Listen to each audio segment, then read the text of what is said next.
오늘은 아직도 깨닫지 못하느냐라는 제목으로 말씀을 나누겠습니다. 오늘 본문 말씀을 보면 칠병이어의 기적이 나타납니다. 그런데 주목할 만한 점이 있다면 바로 제자들의 태도입니다. 칠병이어의 기적 이후에 제자들은 예수님과 함께 배에 올라서 갈릴리 바다로 향하게 됩니다. 그런데 배에 오른 제자들이 걱정이 생긴 듯합니다.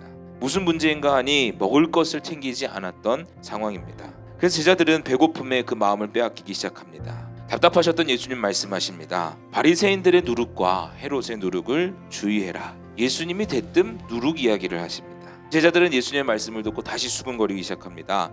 우리가 떡이 없다라는 것을 예수님께 들켰구나라는 그런 쓸데없는 걱정에 사로잡히게 됩니다. 제자들의 여전한 모습, 둔하여진 그 믿음의 모습에 안타까워하시며 책망하셨습니다.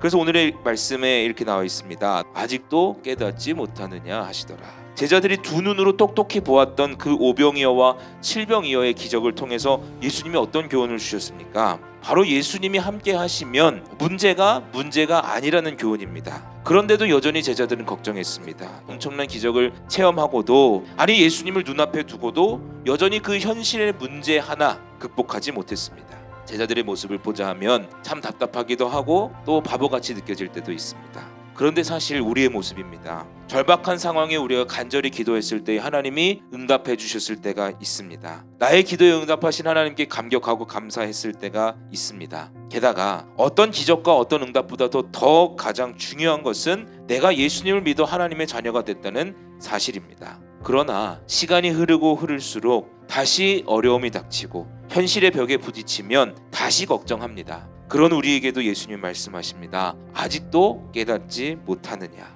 우리의 믿음은 이제 한 발짝 더 나아가야 합니다. 우리의 시선을 한 뼘 더 확장해야 합니다. 예수님은 여러 기적을 행하셨습니다. 오병이어, 칠병이어 이외에도 다니시면서 많은 사람들을 고치셨고 귀신 들린 사람도 낫게 해주셨고 또 죽은 자를 살리시기까지 했습니다. 이것을 보면서 무리들은 열광했습니다. 그렇게 예수님의 12제자 외에도 따르는 군중들과 무리들이 점점 늘었었습니다. 그런데 성경을 보면 예수님이 이것을 거절하시면서 선포하시죠. 나는 너희들의 왕이 되기 위해서 온 것이 아니다. 무슨 목적이셨겠습니까? 병이 낫는 것보다 당장 내가 배부른 것보다 복음이 더 기쁜 소식이라는 것을 말씀해 주시고 싶으셨습니다. 그러나 사람들은 깨닫지 못했습니다. 먹고 살기에 병 낫기에 급급했습니다. 많은 무리들은 깨닫지 못하고 조용히 예수님을 떠나버립니다. 그리고 제자들만 예수님의 곁을 지켰습니다. 예수님은 우리가 잘 먹고 잘 사는 것만을 원치 않으셨습니다. 바로 그 너머에 있는 하나님의 뜻을 깨닫기 원하십니다. 우리가 처한 모든 상황의 문제의 본질은 떡이 아닙니다.